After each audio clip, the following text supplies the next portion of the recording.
Assalamu alaikum students. I am your chemistry teacher. Today 29th June 2020 Monday. This lecture for all 10th boys and girls. Chapter number 11 हम लोग पढ़ रहे हैं. Introduction जो है वो आप लोगों ने और उसके फॉर्मूला जो है वो कल पढ़े थे. आज हम लोगों ने पढ़नी है उसकी क्लासिफिकेशन.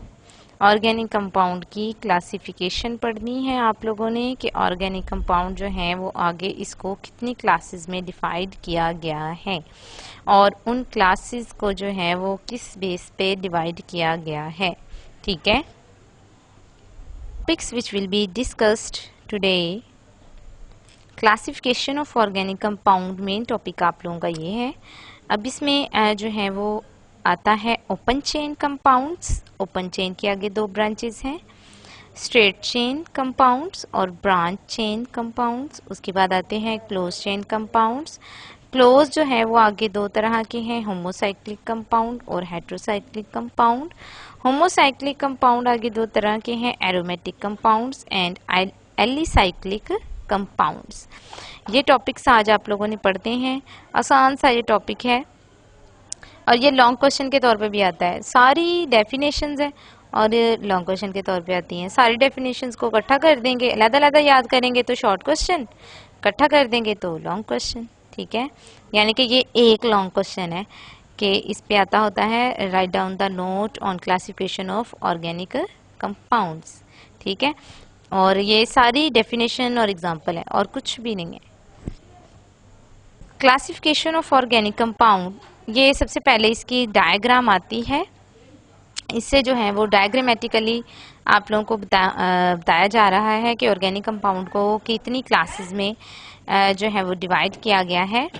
ऑर्गेनिक कंपाउंड की दो बेसिकली जो है वो मेन क्लासेस हैं, ओपन चेन कंपाउंड्स और cyclic compounds. Open chain compounds के आगे जो है वो दो क्लासेस हैं, straight chain compounds and branch chain compounds.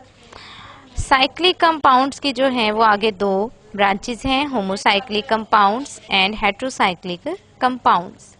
Homocyclic compounds के आगे दो ब्रांचेस हैं, alicyclic compounds and aromatic compounds. तो ये आप लोगों के पास ऑर्गेनिक कंपाउंड की जो है वो क्लासेस हैं, जो मेन क्लासेस हैं. इसकी जो है वो क्लासिफिकेशन यहाँ पे ख़त्म नहीं होती. इसकी क्लासिफिकेशन जो है वो आगे और भी चलती है, लेकिन आपके इस लेवल पे आपकी बुक के अंदर इतनी ही क्लासिफिकेशन जो है वो ऑर्गेनिक कंपाउंड की दी गई है. आपने अभी जो है वो इसको इतना ही याद करना है. ठीक है. सबसे पहले जो है वो ऑर्गेनिक कंपाउंड की जो ब्रांच है ओपन चेन और a cyclic compound. Open chain इसको कहते हैं या ए साइक्लिक भी कहते हैं. ए साइक्लिक का मतलब होता है कि ये साइक्लिक नहीं है.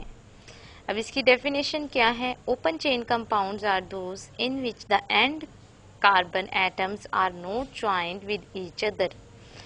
ऐसे कंपाउंड जिनमें कार्बन एटम्स के जो एंड्स होते हैं वो आपस में नहीं जुड़े हुए होते, वो ज्वाइन नहीं होते. In this way they form a long chain of carbon atom. तो इस तरह से ये कार्बन एटम्स की लंबी लंबी चेन्स बनाते हैं या ब्रांचेस भी बनाते हैं. ठीक है. तो उनको आप लोग ओपन चेन कहते हैं. यानी कि जो एंड वाली कार्बन एटम्स होती हैं वो आपस में ज्वाइन नहीं होती, वो ओपन होती हैं, वो फ्री होती हैं. उन कंपाउंड्स को आप लोग ओपन चेन कंपाउंड्स कहते हैं. दीज चेन्स में बी आइदर स्ट्रेट और अ ब्रांच. ये चेन्स जो हैं वो स्ट्रेट चेन भी हो सकती हैं या ब्रांच भी हो सकती हैं. फॉर एग्जांपल यहाँ पे जो है वो सिंपल पहले आप लोगों को इसका स्ट्रक्चर दिखाया हुआ है स्ट्रेट चेन का कि इसमें कार्बन जो है वो इस तरह से अटैच होती हैं कि दोनों एंड जो है कार्बन के साथ जो है वो अटैच होती हैं. और ये चेन की फॉर्म में जो कार्बन अटैच हो जाती हैं, इनमें सेंटर वाली किसी कार्बन के साथ कोई कार्बन नहीं अटैच होती. यानी कि लैदा से कोई नीचे जो है वो कार्बन अटैच नहीं होती, तो वो स्ट्रेट चेन कहलाती हैं. लेकिन ब्रांच में जो है वो एक चेन बनी हुई है. ठीक है. उस चेन के साथ आपने एक और कार्बन अटैच कर दिया है, जैसा कि आप लोगों को नजर आ रहा है, उसको ब्रांच कहते हैं. यहाँ पे स्ट्रेट चेन की एग्जांपल मैंने ब्यूटेन की लिखी हुई है कि कार्बन कार्बन सारी आपस में अटैच है और ये इस तरह से जो है वो हाइड्रोजन इसके साथ अटैच हो जाते हैं, तो ये ओपन चेन कंपाउंड है। अब ओपन चेन के आगे जो है वो जैसा कि आप लोगों को पता है दो ब्रांचेज हैं, एक जो है वो स्ट्रेट चेन और दूसरी ब्रांच्ड चेन कंपाउंड्स। अब सबसे पहले हम स्ट्रेट चेन कंपाउंड्स की बात करते हैं। स्ट्रेट चेन कंपाउंड्स वो होते हैं जिनमें कार्बन कार्बन अटैच होती हैं, ठीक है। Straight chain compounds are those in which carbon atom link with each other through a single bond, के जिसमें कार्बन एटम जो है वो कार्बन दूसरी कार्बन एटम के साथ सिंगल बॉन्ड के जरिए या डबल या ट्रिपल बॉन्ड के जरिए जुड़ी हुई होती हैं और एक स्ट्रेट चेन बनाती हैं, बिल्कुल सीधी चेन बनाती हैं। अब वो बिल्कुल सीधी चेन का मतलब ये नहीं है कि इस तरह से कार्बन कार्बन सीधे बिल्कुल अटैच हों।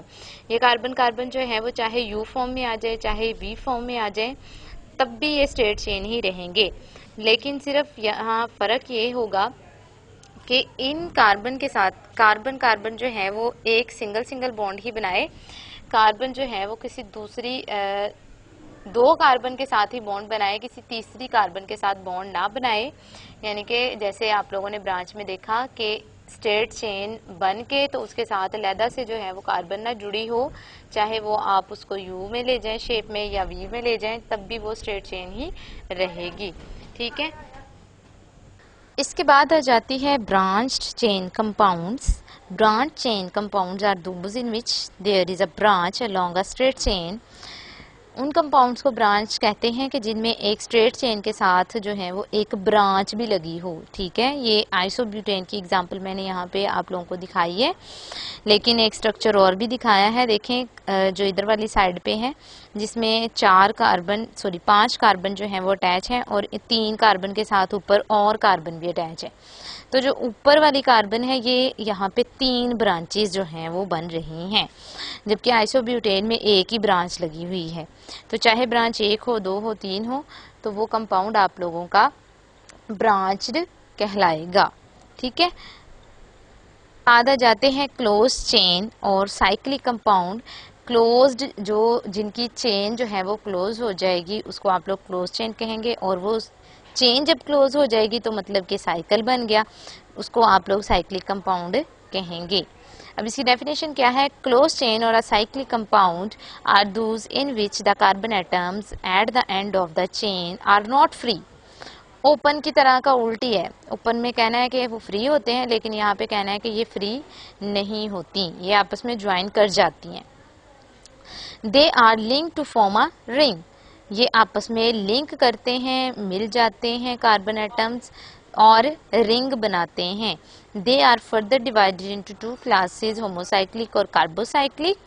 होमोसाइक्लिक को कार्बोसाइक्लिक भी कहते हैं, और हेट्रोसाइक्लिक कंपाउंड, ठीक है। अब इसकी एग्जांपल देखें, ब्यूटेन है कि ब्यूटेन से जो है वो हम लोगों ने साइक्लोब्यूटेन बनाना है, कि आपके पास पहले स्ट्रेट चेन कंपाउंड था, ठीक है। अब इसको क्लोज चेन कैसे बनाना है? ओपन चेन था, अब इसको क्लोज चेन कैसे बनाना है?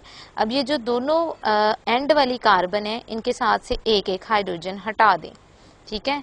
एक एक हाइड्रोजन हटा देंगे तो एंड वाले कार्बन्स की वैलेंसी तो फिर 3-3 रह जाएगी। इनकी वैलेंसी पूरी करने के लिए इन दोनों कार्बन एटम को आपस में जोड़ दें, ठीक है, यानी कि रिंग बना दें, तो आप लोगों के पास हर एक कार्बन की वैलेंसी पूरी हो जाएगी। जैसा कि आप लोगों को नजर आ रहा है कि ये 4 कार्बन जो हैं वो आपस में इस तरह से अटैच हो गए हैं कि ये रिंग बना रहे हैं, और हर एक कार्बन जो है वो 2 कार्बन एटम्स के साथ और 2 हाइड्रोजन एटम के साथ जुड़ा हुआ है, तो इसका मतलब है हर एक कार्बन एटम की 4 वैलेंसी भी पूरी हो जाएगी, ठीक है। इस तरह से क्लोज चेन या साइक्लिक कंपाउंड्स बनते हैं। जाता है होमोसाइक्लिक कंपाउंड और कार्बोसाइक्लिक कंपाउंड। होमोसाइक्लिक और कार्बोसाइक्लिक कंपाउंड, कार्बोसाइक्लिक इसलिए इसको कहते हैं कि इसमें सारे कार्बन के एटम्स और हाइड्रोजन के एटम्स ही होते हैं, इसके अलावा कोई और एटम नहीं होता, ठीक है। होमो का मतलब आप लोगों को पहले भी पता है, same. Compounds contain rings which are made up of only one kind of atom.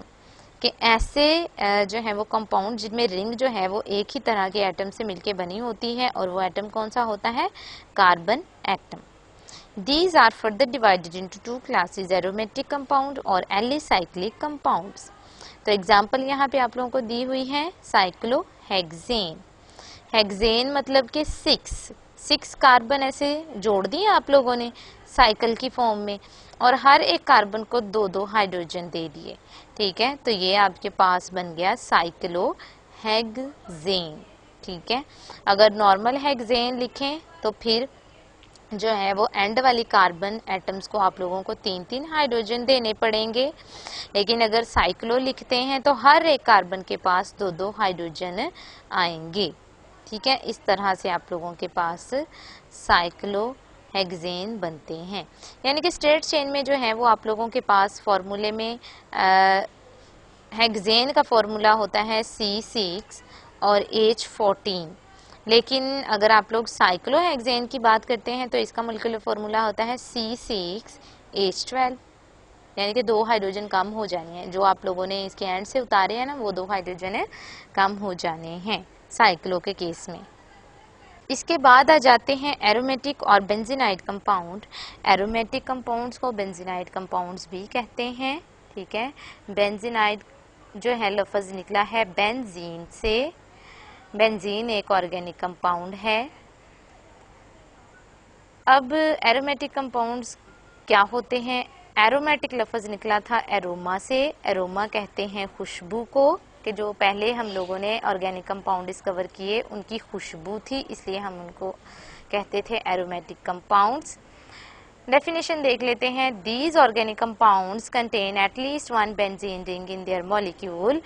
ऐसे कंपाउंड जिनमें कम अज कम एक बेंजीन रिंग मौजूद हो, उन कंपाउंड्स को एरोमेटिक कंपाउंड्स कहते हैं या बेंजीनाइड कंपाउंड्स कहते हैं। अ बेंजीन रिंग, अब ये बेंजीन रिंग क्या होती है? अ benzene ring is made up of 6 carbon atoms. 6 carbon atom से मिलके बनी हुई होती है विद 3 अल्टरनेटिंग डबल बॉन्ड्स। अब आपने जो पीछे साइक्लोहेक्सेन बनाई थी ना, अब उसमें से आप लोग क्या करें कि हर एक कार्बन में से एक एक हाइड्रोजन और निकाल दें, यानी कि अब फॉर्मूला रह जाए C6H6। अब आप जब हर एक में से एक एक हाइड्रोजन निकालेंगे तो कार्बन, हर एक कार्बन की वैलेंसी जो है वो 3-3 रह जाएगी। अब हर एक कार्बन की वैलेंसी पूरी करने के लिए कार्बन क्या करेंगे? 2-2 कार्बन जो है वो आपस में डबल बॉन्ड बना लेंगे। जब ये डबल बॉन्ड बनाएंगे तो इन तमाम की वैलेंसी जो है वो पूरी हो जाएगी। अल्टरनेटिंग का मतलब होता है एक डबल फिर सिंगल फिर डबल फिर सिंगल फिर डबल फिर सिंगल, इस तरह से। तो ये आप लोगों के पास बेंजीन कंपाउंड बन जाएगा। दे आर कॉल्ड एरोमेटिक, और ये एरोमेटिक होता है बिकॉज ऑफ एरोमा, इसकी खुशबू की वजह से, और स्मेल दे हैव, जो इसकी होती है। दे आल्सो कॉल्ड बेंजीनाइड कंपाउंड, इनको बेंजीनाइड कंपाउंड भी कहते हैं। अब देखें, इसका फॉर्मूला सामने खोल के भी लिखा हुआ है, उसके बाद साइक्लिक फॉर्म में भी लिखा हुआ है कि अगर आप इसको जो है वो स्ट्रक्चरल फार्मूला की फॉर्म में लिखते हैं तो ये नंबर 1 वाला आएगा। अगर आप इसको नॉर्मल जो है वो लिखते हैं कंडेंस फॉर्म में, तो आप लोगों के पास ही इस तरह से जो आप लोगों ने जो है वो हेक्सागोन बना के तो 3 जो है वो डबल बॉन्ड लगा देने हैं अल्टरनेटिंग, यानी कि सिंगल डबल जो है वो लगा के। और उसके साथ ही आप लोगों के पास दूसरा कंपाउंड दिया हुआ है नेफ्थलीन का।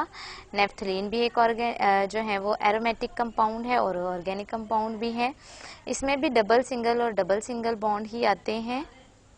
अब देखें यहाँ पे जो दूसरे वाला रिंग है, अब 2 रिंग्स है यहाँ पे, लेकिन एक जो है वो बेंजीन रिंग है, दूसरी जो है वो बेंजीन नहीं है, लेकिन इसमें डबल बॉन्ड सारे जो हैं वो पूरे हैं। अगर आप एक डबल बॉन्ड से शुरू करें तो आप देखेंगे कि एंड तक जो है वो डबल सिंगल बॉन्ड ही बनेंगे।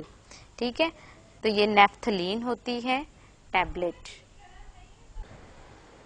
इसके बाद आ जाते हैं एलिसाइक्लिक कंपाउंड और नॉन बेंजीनाइड कंपाउंड, यानी कि एलिसाइक्लिक कंपाउंड, और ये इनको नॉन बेंजीनाइड कंपाउंड भी कहते हैं।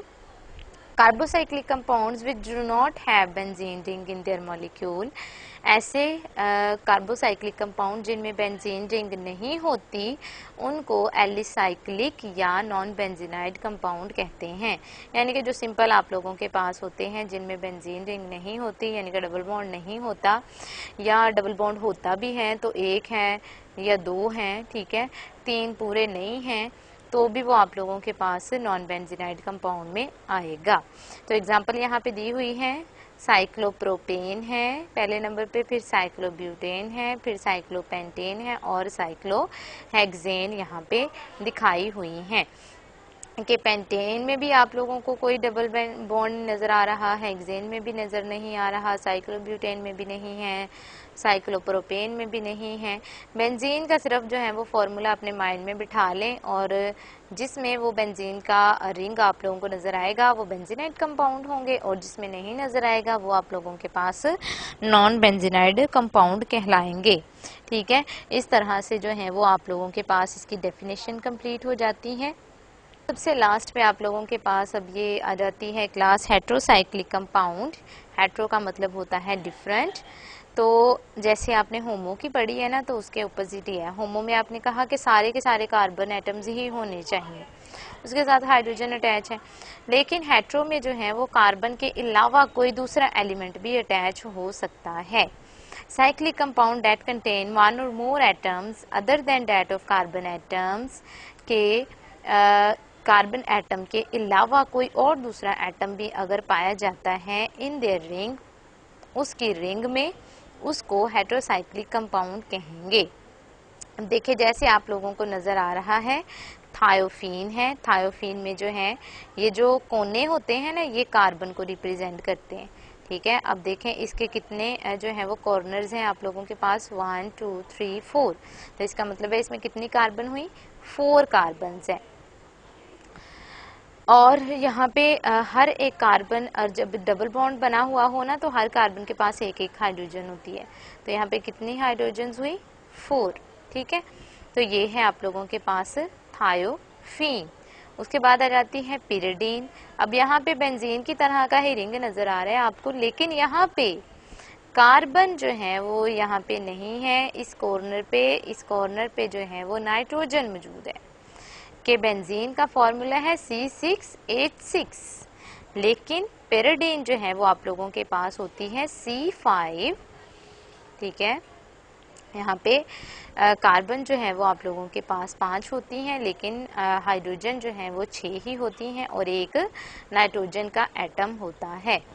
तो ये आप लोगों के पास कहलाएगा पिरिडीन। ठीक है, ये बॉन्ड जो है वो आप लोग अगर दूसरी इधर वाली साइड से शुरू करते हैं तो इधर वाली साइड से शुरू कर लें, इसका कोई इशू नहीं है, इससे जो है वो गलत नहीं होगा। ठीक है, यानी कि आज ज़रूरी नहीं है कि आप नाइट्रोजन के इधर वाली साइड से बॉन्ड बनाना शुरू करें, आप दूसरी साइड से बनाना शुरू कर लें। लेकिन आपने फिर जब डबल बना लेना है तो अगला आपने सिंगल छोड़ देना है, फिर उसे अगला डबल बनाना है, फिर आपने उसे अगला सिंगल छोड़ देना है, फिर उसे अगला डबल बना देना है। ठीक है, इस तरह से जो है वो डबल सिंगल जो है वो लेके चलते हैं। Thank you 10th class. अच्छे तरीके से जो है वो इस चैप्टर को याद कर लीजिएगा। चैप्टर बहुत मज़े का है और बहुत आसान सा ये चैप्टर है। ठीक है, तो अच्छे तरीके से इसको याद कर लीजिएगा।